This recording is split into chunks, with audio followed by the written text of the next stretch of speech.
Episode की starting होती है और हमें दिखाया जाता है कि हुईजू के पापा उससे पूछ रहे होते हैं तुम्हें किसे बचाना है, तुम्हें या उस ग्रैंड प्रिंस को। तो वो बोलती है कि मुझे ग्रैंड प्रिंस को बचाना है, मैं खुद को तो सेव कर लूंगी पर ग्रैंड प्रिंस को कैसे। तब उसके पापा बोलते हैं अगर तुम्हें ग्रैंड प्रिंस को सेव करना है तो तुम्हें डिवोर्स लेना पड़ेगा, क्योंकि तुम ही एक बहुत बड़ी वीकनेस हो ग्रैंड प्रिंस के लिए। अगर तुम ही वहां से हट जाओगी तो ग्रैंड प्रिंस को उनका क्राउन मिल जाएगा, उनको उनका क्राउन नहीं छोड़ना पड़ेगा। अगर तुम वहां से हटोगी, तुम डिवोर्स लोगी तो अब सब ठीक हो जाएगा। तो हुईजू पूछती है अगर मुझे सेफ होना हो तो। तब भी उसके पापा यही बोलते हैं तुम्हें डिवोर्स ही लेना होगा, दूसरा कोई भी ऑप्शन हमारे पास नहीं है। यहाँ हमें दिखाया जाता है हुईजू को जो ग्रैंड प्रिंस के पास आती है और उन्हें हक कर लेती है और उनसे बोलती है कि अब हमें डिवोर्स लेना चाहिए। तब ग्रैंड प्रिंस बहुत ज्यादा शॉक हो जाते हैं और बोलते हैं क्या क्वीन मदर ने तुम्हें कुछ बोला। तब वो बोलती है नहीं, मुझे कोई कुछ नहीं बोल सकता, तुम जानते हो। फिर वो बोलती है कि जैसे कि तुम जानते हो मैं तुम्हारे साथ क्यों आई थी, क्योंकि तुम्हारे पास क्राउन था, तुम ग्रैंड प्रिंस थे, अब तो वो क्राउन भी तुमसे छीनने जा रहा है, तब तो मुझे कोई फायदा नहीं है, मुझे मेरी कंपनी को किसी को भी कोई फायदा नहीं हो रहा है तुम्हारी वजह से। और जब तक मुझे कोई फायदा नहीं होगा मैं तुम्हारे साथ क्यों रहूं। तुमने ही बोला था कि तुम मुझे कोई भी बंधन में बांधोगे नहीं और तुम मुझे अब बंधन में बांधना चाहते हो। तब ग्रैंड प्रिंस उसे कुछ नहीं बोलते, ग्रैंड प्रिंस बहुत ज्यादा उदास हो जाते हैं और यहाँ हुईजू भी कहीं ना कहीं उदास हो जाती है। हमें दिखाया जाता है कि ग्रैंड प्रिंस वहां से चले जाते हैं और वो वही कमरे में चले जाते हैं जहाँ उसके भाई भी रहा करते थे। वो कमरे में जाकर बहुत ज्यादा रोने लगते हैं। उन्हें बिल्कुल भी पता नहीं होता है कि वो क्या कर रहे हैं। उन्हें इतना रोना आ रहा होता है क्योंकि हुईजू ने उनका साथ छोड़ दिया, वो हुजू पे ट्रस्ट करते थे। और फिर उन्हें याद आता है जब उनके भाई, पास्ट में चली जाती है स्टोरी और उन्हें याद आता है उनके भाई ने उन्हें बोला होता है कि कहीं तुम भी मेरी तरह वो सिचुएशन में ना फंसो जैसे मैं फंसा था और मैं अपने क्राउन को नहीं संभाल पाया और अपने लोगों को भी नहीं संभाल पाया क्योंकि मैं डर गया था, मैं कुछ भी करने से डरता था। और तभी ग्रैंड प्रिंस प्रेजेंट में आ जाते हैं और ग्रैंड प्रिंस खुद को ही बोल रहे होते हैं कि कहीं ये सिचुएशन वापस मेरे साथ ही नहीं हो रही, क्या भैया ने सही बोला था। फिर हमें दिखाया जाता है कि हुईजू आती है और ग्रैंड प्रिंस को बोलती है कि जो अभी काउंसलिंग की मीटिंग होने वाली है वहां मैं भी तुम्हारे साथ आना चाहती हूँ, तुम मुझे भी वहीं लेके चले जाओ। तब ग्रैंड प्रिंस बोलते हैं कि तुम्हें आने की क्या जरूरत है, तुम्हें जरूरत नहीं है, तुम रह सकती हो, मैं हमारा डिवोर्स पक्का करवा सकता हूँ, तुम्हें आने की जरूरत नहीं है। तब वो बोलती है कि नहीं, मैं वो मीटिंग में आना चाहती हूँ, मैं सबको बोलना चाहती हूँ कि सब कुछ मैंने किया है और सब कुछ मेरी वजह से हो रहा है। फिर हमें दिखाया जाता है यहाँ चोयोक और मिस दोंग को। मिस दोंग चोयोक से पूछ रही होती है कि क्या हुआ है, कुछ होने वाला है क्या। तब चोयोंग कुछ भी नहीं बताता है क्योंकि उसे पता होता है कि वो लोग डिवोर्स लेने वाले हैं, पर चोयोंग बिल्कुल भी कुछ नहीं बताता है मिस दोंग को। यहाँ हमें दिखाया जाता है कि सारे रॉयल रिलेटिव्स और जितने भी मंत्री या फिर जितने भी लोग हैं सब लोग वो मीटिंग में आ चुके हैं। यहाँ हमें रॉयल प्रिंस और हुईजू को दिखाया जाता है और सामने से प्राइम मिनिस्टर मीन, इम्प्योंग और सब लोग आ चुके होते हैं। यहाँ वो मीटिंग को बीच में रुकती है और बोलती है हुईजू कि मैं और ग्रैंड प्रिंस डिवोर्स लेना चाहते हैं। तभी प्राइम मिनिस्टर मीन बोलते हैं कि क्यों, अब क्यों लेना चाहते हो। तब वो बोलती है कि तुम जैसे जानते हो ये सब कुछ मेरी वजह से हो रहा है, मैं ही चाहती थी कि सब कुछ हो क्योंकि यहाँ मेरा फायदा था, ग्रैंड प्रिंस का कुछ फायदा नहीं था। मेरी वजह से कभी भी ग्रैंड प्रिंस का फायदा नहीं हुआ है, पर ग्रैंड प्रिंस की वजह से मेरा और मेरी कंपनी का बहुत ज्यादा फायदा हुआ है। यहाँ हमें हुईजू के भाई भाभी को दिखाया जाता है, वो अपने पति से बोलती है जाओ बेबी तुम कर सकते हो और तुम करके ही दिखाओगे। यहाँ वो मीडिया के क्वेश्चन का आंसर देने के लिए आ जाता है। मीडिया उससे पूछती है कि हम जानते हैं कि हुईजू जानबूझकर उस दिन बेहोश हुई थी, उसने जहर नहीं लिया था। यहाँ वो थोड़ा कहीं ना कहीं गुस्सा हो जाता है और बोलता है कि नहीं, मेरी बहन को बेहोश होने की जरूरत नहीं थी, मेरी बहन के पास जो भी है सब कुछ है उसके पास, उसे कुछ भी चीज ग्रैंड प्रिंस से नहीं मिली है। वजह था मैंने बोला था वो कॉन्ट्रैक्ट मैरिज बनाने को क्योंकि मैं नहीं चाहता था कि मेरी बहन की शादी वो ग्रैंड प्रिंस से हो। यहाँ हमें दिखाया जाता है कि चोयुक इशारा करता है हुईजू के कि हाँ सब कुछ स्टार्ट हो चुका है। यहाँ उसका भाई उसकी गवाही दे रहा होता है कि मेरी बहन ने कुछ भी नहीं किया, मैं चाहता था कि ये कॉन्ट्रैक्ट मैरिज बने, क्योंकि मेरी बहन तो ग्रैंड प्रिंस से बहुत ज्यादा प्यार करती थी और ग्रैंड प्रिंस भी मेरे बहन से प्यार करते थे। पर मैं नहीं चाहता था कि कुछ भी हो, अगर किसी ने कोई भी झूठी न्यूज डाली तो उस पर जरूर ही केस होगा।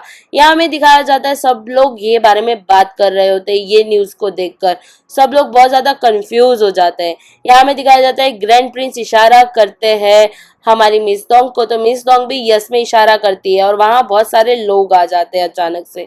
सब लोग बहुत ज्यादा शॉक हो जाते हैं इतने सारे लोगों को देखकर।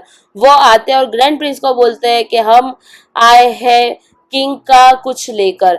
तो वो लोग आ ही रहे होते हैं, तभी हमें पास्ट के बारे में दिखाया जाता है, जहाँ ग्रैंड प्रिंस बोल रहे होते हैं कि जैसे मेरे भाई पीछे हटा था, मेरा भाई जैसे डरा था वैसे मैं नहीं डरूंगा। मैं मेरे नेफ्यू का, मैं मेरी वाइफ का, मैं सबका ख्याल रखूंगा, मैं पीछे बिल्कुल नहीं हटूंगा। और वो रेड कोट को देख रहे होते हैं। यहाँ हमें दिखाया जाता है कि ग्रैंड प्रिंस किंग के पास चले जाते हैं और किंग को बोल रहे होते हैं कि अब मुझे मेरा थ्रोन वापस चाहिए। अब मैं चाहता हूँ कि अब मैं किंग बनूं, क्योंकि ये किंग का थ्रोन मेरा था, मेरा भाई मेरे लिए करके गया था। और यहाँ हमें दिखाया जाता है कि किंग भी तैयार हो जाते हैं अपना थ्रोन अपने अंकल को देने के लिए। हमें दिखाया जाता है कि यहाँ ग्रैंड प्रिंस ने सब कुछ तय कर लिया था पहले से ही। फिर हम प्रेजेंट में आ जाते हैं। यहाँ लोग बोल रहे होते हैं कि आपके भाई ने ये लिखा था कि ये थ्रोन मैं अपने भाई को देना चाहता हूँ, क्योंकि किंग अभी बहुत ज्यादा छोटे हैं, वो ये जिम्मेदारी नहीं संभाल सकते, तो मैं ये थ्रोन मेरे भाई ग्रैंड प्रिंस को देना चाहता हूँ, जो ये थ्रोन का सच में हकदार भी है।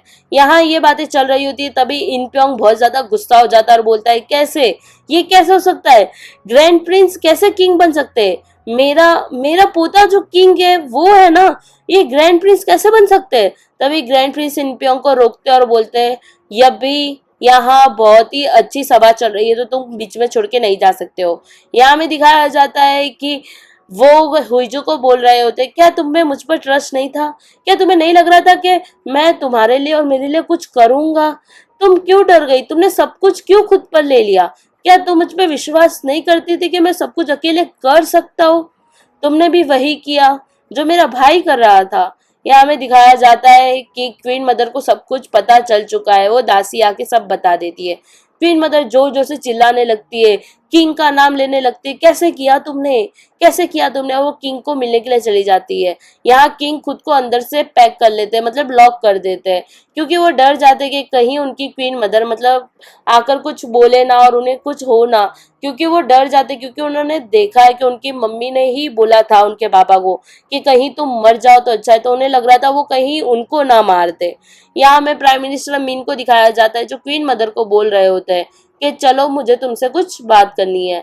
और वो दोनों क्वार्टर में चले जाते हैं और क्वीन मदर से बोल रहे होते हैं कि मैं तुम्हारी और तुम्हारे पापा की सफाई करते करते थक गया हूँ, तुम लोग कितना गंद मचा रहे हो, अब तुम्हें पता भी है क्या हो गया अगर ग्रैंड प्रिंस बनना चाहते हैं तो। वहाँ हमें दिखाया जाता है कि ऐसा लग रहा है कि तुम तो नहीं डर रहे हो, तुम्हें पता है ना जैसे ही ग्रैंड प्रिंस किंग बन गए हुईजू को उनके साथ ही रहना होगा और हुईजू तुम्हारी कभी नहीं हो पाएगी। तब प्राइम मिनिस्टर मीन बोलते हैं कि उसकी तुम्हें टेंशन लेने की जरूरत नहीं है, मुझे पता है हुईजू को मैं कैसे अपना कर सकता हूँ। यहाँ हमें हुईजू को दिखाया जाता है जो बार बार ग्रैंड प्रिंस को मैसेज कर रही होती है। और वहां मिस डोंग आती है, तो वो मिस डोंग को पूछती है कि कहाँ है वो, तुम्हें पता है। मिस डोंग मना कर देती है कि नहीं मुझे नहीं पता है। फिर वो बोलती है तुम्हें अकेले कैसे जाने दिया। यहाँ हमें ग्रैंड प्रिंस को दिखाया जाता है जो उनका प्राइवेट विला, प्राइवेट कैसल था वहां चले गए होते हैं।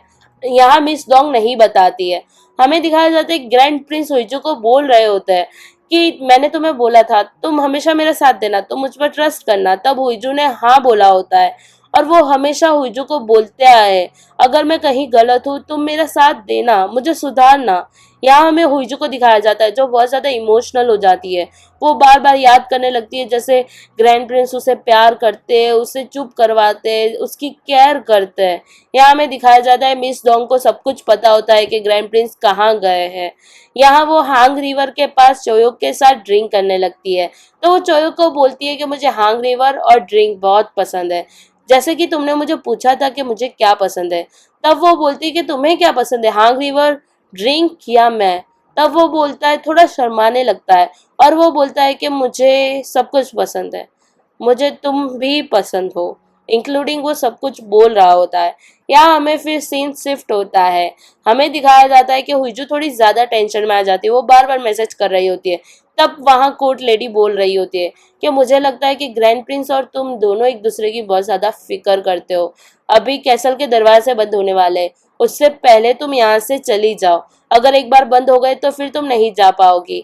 तब वहां से हुईजू भाग जाती है और अपनी गाड़ी में बैठ जाती है और वो कैसल की तरफ निकल जाती है और देखती है कि ग्रैंड प्रिंस वहीं होते हैं। वो भागती है और गले लगा लेती है ग्रैंड प्रिंस को। वो रोने लगती है और बोलती है कि मैं तुम्हें बहुत ज्यादा पसंद करती हूँ। मुझे नहीं पता था, मुझे ये सब नहीं करना चाहिए था, पर मैं डर गई थी कि कहीं मैं तुम्हें ना खो दूं, कहीं तुम अपना थ्रोन ना खो दो मेरी वजह से, कहीं तुम्हारे हाथ में से तुम्हारी पावर ना चली जाए। मुझे डर लग रहा था कि मेरी वजह से तुम्हें कोई चोट ना पहुंचाए। मैं तुम्हें बहुत ज्यादा पसंद करती हूँ। और वो उन्हें किस कर लेती है। तो वो किस कर लेती है तो किंग जो ग्रैंड प्रिंस है वो कुछ भी नहीं बोलता है।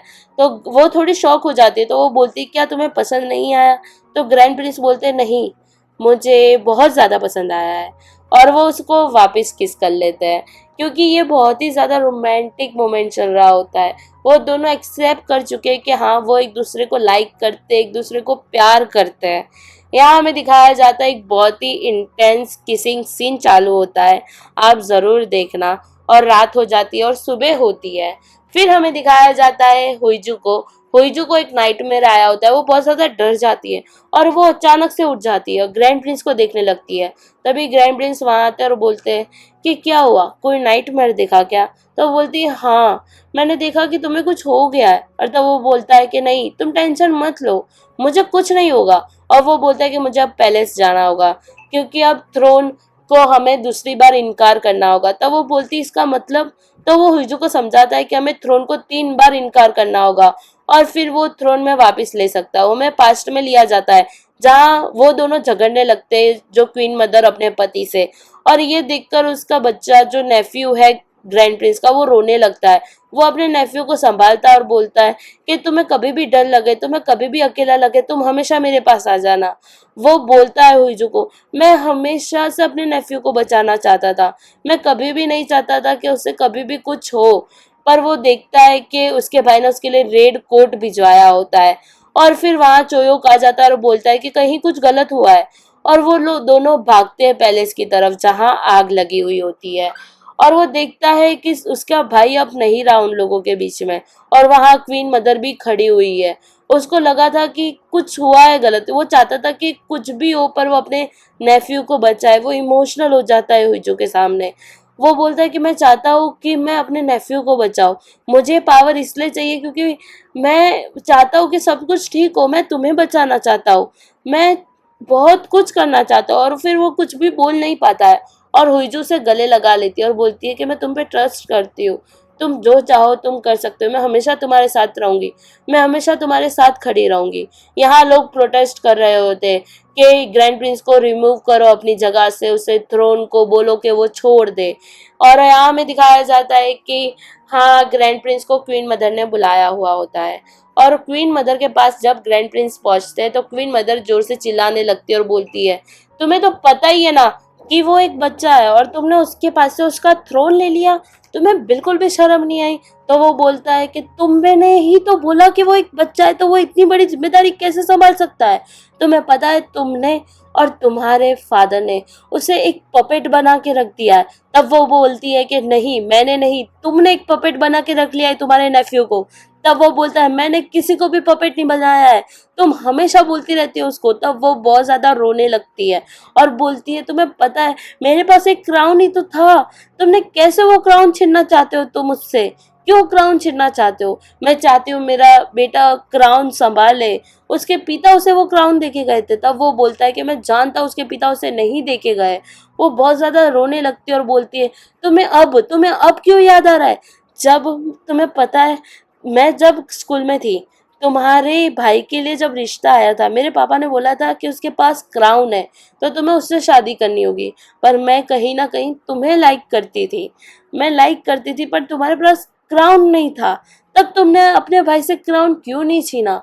मैं लाइक करती थी तुम्हें, क्यों नहीं छीना? तब तुम छीनते तो हमारी लाइफ कितनी इजी होती, तुम्हें पता है? वो बहुत ज्यादा इमोशनल हो जाती है, रोने लगती है कि क्यों क्यों तुम अब क्राउन छीन रहे हो? तुम पहले क्राउन क्यों नहीं छीन सकते थे अपने भाई से? क्यों तुमने ऐस क्यों, क्या हो रहा है? ये मैंने कुछ नहीं किया, सब मेरे साथ ही क्यों हो रहा है? वो बहुत ज्यादा इमोशनल हो जाती है। फिर हमें दिखाया जाता है वो अपने फादर को कॉल करती है और बोलती है कि ग्रैंड प्रिंस ने बोला है कि उसके क्वार्टर में कोई भी ना आए, उसने किसी को भी इजाजत नहीं दी है, उसने 4 दिन तक बोला है कि कोई भी उसके क्वार्टर में नहीं आएगा। और इन पे समझ जाता है कि क्या होना चाहता है। और वो एक गेस्ट, और हमें दिखाया जाता है इनप्योंग को कोई मिलने आया होता है, कोई गेस्ट मिलने आया होता है, और वो और कोई नहीं जो इनप्योंग के साथ मिला हुआ है, वो है प्राइम मिनिस्टर मेन। यस, वही है जो सबके पीछे बहुत बड़ी जड़ है, जिन्होंने सब कुछ किया है रियल में। यहाँ हमें दिखाया जाता है कि ग्रैंड प्रिंस तैयार हो जाते हैं जो मीटिंग होने वाली है उसमें, क्योंकि वो हाँ बोलने वाले हैं, मतलब कि पहले फर्स्ट ना बोलेंगे फिर हाँ बोलेंगे। यहाँ हमें दिखाया जाता है कि बहुत ही ज़्यादा हुई जो भी बहुत ज़्यादा एक्साइटेड होती है ग्रैंड प्रिंस के लिए, और बोलती है कि तुम जो भी करना चाहते हो तुम करो, मैं हमेशा तुम्हारे साथ रहूँगी और हमेशा रहूँगी। यहाँ हमें दिखाया जाता है कि किंग आते हैं और अपनी मदर को बोलते हैं, तो तब उसकी मदर बोलती है कि मैं तुमसे कुछ भी बात करना नहीं चाहती, तुम्हें पता है तुमने क्या किया है? तब वो बोलता है कि हाँ, मुझे पता है मैंने क्या किया है, मैंने अपना क्राउन दे दिया है मेरे अंकल को। बोलते क्यों दिया? तुम्हें पता है तुम्हारे पापा वो तुम्हें दे के गए थे। फिर वो बोलता है कि मुझे पता है वो मुझे नहीं दे के गए थे, मैंने सुना था सब कुछ उस दिन, मैंने सुना था आप बोल रहे थे कि मेरे पापा को कि आप मर जाओ, आप चाहते हो कि मेरे पापा मर जाए, मैंने सब सुना था। तब दिखाया जाता है कि क्वीन मदर जानबूझकर किंग को तैयार कर रही होती है सेरेमनी के लिए, क्योंकि वो किंग बन सके, वो चाहती थी। पर वो बहुत ज्यादा रोने लगता है और अपनी मम्मी को गले लगा लेता है और बोलता है मैं नहीं चाहता था आपको हर्ट करना। वो अपने बेटे को इस तरह देखकर बहुत ज्यादा इमोशनल हो जाती है और समझने लगती है। यहाँ में प्राइम मिनिस्टर मिन को दिखाया जाता है जो बहुत ही गहरी सोच में होते हैं, क्योंकि वो कोई चाल चलने वाले हैं। फिर हमें दिखाया जाता है कि वो कॉल करती है ग्रैंड प्रिंस को, पर ग्रैंड प्रिंस कॉल नहीं उठाते। प्राइम मिनिस्टर मिन का मैसेज आता है ग्रैंड प्रिंस को कि वो काउंसलिंग हॉल में उनसे मिलना चाहते हैं। तो ग्रैंड प्रिंस बोलते हैं मिस्टर डोंग को कि तुम यहाँ से जाओ, मैं तुम्हें बाद में मिलता हूँ क्योंकि मुझे अभी कहीं जाना है। यहाँ हमें दिखाया जाता है हुईजो को जो चोयोक के साथ बैठकर काम कर रही होती है। तभी उसके भाई का कॉल आता है और वो बोलता है कि क्या हुआ, कुछ असर हुआ या नहीं हुआ उधर। तब वो बोलती है कि मैं तुम्हें बाद में आके साथ में बैठकर तुम्हें बात करूंगी, अभी तुम रुक जाओ। तब उसका भाई बोलता है कि लड़की तो कुछ भी नहीं बताती है। फिर हमें दिखाया जाता है इनप्योंग को जो मीटिंग के लिए रॉयल रिलेटिव्स और इनप्योंग आ रहे होते हैं। तभी हुईजो इनप्योंग को बहुत ही अजीब नजरों से देखती है, क्योंकि उसे इनप्योंग बिल्कुल नहीं पसंद, क्योंकि उसे पता है इनप्योंग ने ही सब कुछ किया है। फिर वो अचानक से देखती है पीछे बहुत ही जोर से धमाका होता है और काउंसलिंग हॉल में आग लग जाती है। वो बहुत ज्यादा डर जाती है, उसे सब याद आने लगता है कि उसके भाई के साथ, ग्रैंड प्रिंस के भाई के साथ क्या हुआ था। वो भागती है और वो देखती है कि सब जगह आग लगी हुई होती है। फिर वो देखती है मिस डोंग को। मिस डोंग बहुत ज्यादा डरी हुई होती है, उसे बिल्कुल पता नहीं होता है कि वो क्या कहना चाहती है। वो इतनी डर जाती है, वो कुछ बोल भी नहीं पा रही होती है। पर यहाँ हुईजू कहीं ना कहीं समझ जाती है। फिर हमें दिखाया जाता है कि यही एपिसोड का भी एंड हो जाता है।